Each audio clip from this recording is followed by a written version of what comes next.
بھائی اللہ کے نام پر دے دو، اللہ تمہیں بہت کچھ دے گا۔ اللہ تمہیں کچھ کیوں نہیں دے رہا؟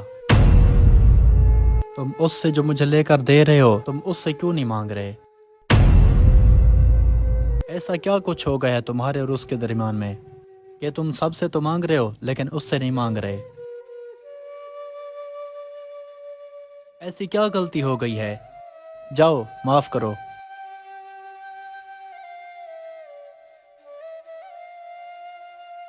اللہ تمہیں کچھ کیوں نہیں دے رہا؟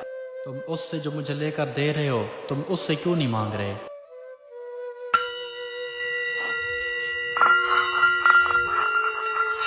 ایسا کیا کچھ ہو گیا ہے تمہارے اور اس کے درمیان میں کہ تم سب سے تو مانگ رہے ہو لیکن اس سے نہیں مانگ رہے؟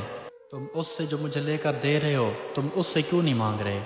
آج پہلی بار احساس ہوا کہ مجھے تجھ سے مانگنا چاہیے تھا۔ مجھے زیادہ تو کچھ نہیں چاہیے، بس اتنا عطا کر کہ یہ ہاتھ تیرے علاوہ کسی کے آگے نہ پھیلے۔ یہ لو۔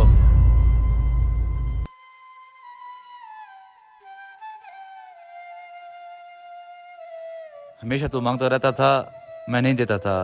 آج مجھے بہت بڑا فائدہ ہوا ہے، یہ لے، کیا یاد کرے گا؟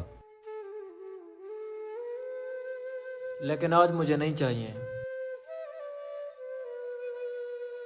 اب اس سے مانگا ہے جو پوری کائنات کو دیتا ہے۔ بھیک مانگنا چھوڑ دیا ہے میں نے۔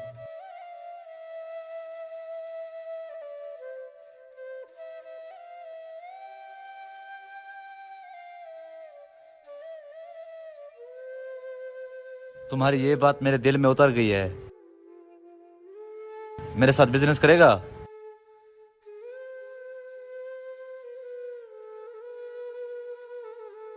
لوسز ہوا تو میں کیا کروں؟ مجھے کرایہ چاہیے۔ میں آپ سے انکار تو نہیں کر رہا، بس تھوڑی مہلت اور دے دیتے تو۔ اور کتنی مہلت چاہیے؟ 2 مہینے تو گزر گئے۔ مجھے کرایہ چاہیے اور آج ہی چاہیے، ورنہ مکان خالی کرو۔ یہ 1 لاکھ روپے، 2 مہینے کا رینٹ کاٹو، باقی ایڈوانس رکھ لو۔ چلو ٹھیک ہے۔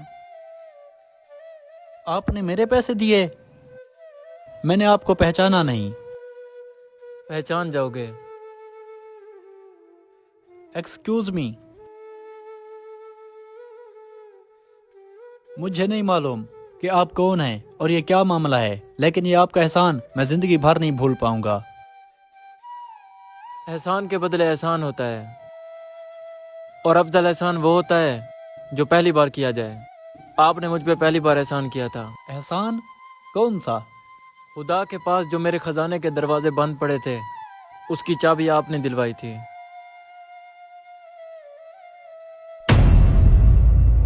ایسا کیا کچھ ہو گیا ہے تمہارے اور اس کے درمیان میں کہ تم سب سے تو مانگ رہے ہو لیکن اس سے نہیں مانگ رہے؟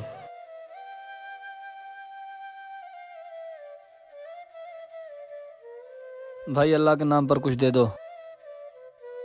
اگر تم چاہتے ہو کہ تم ساری زندگی کسی کے آگے ہاتھ نہ پھیلاؤ تو اس شخص سے جا کر ملو۔ انسانوں سے امید مت لگاؤ، ایک بار اللہ سے مانگ کر دیکھو کیسے خزانے کے دروازے کھلتے ہیں۔ بے شک اللہ کسی کو نا امید نہیں لوٹاتا۔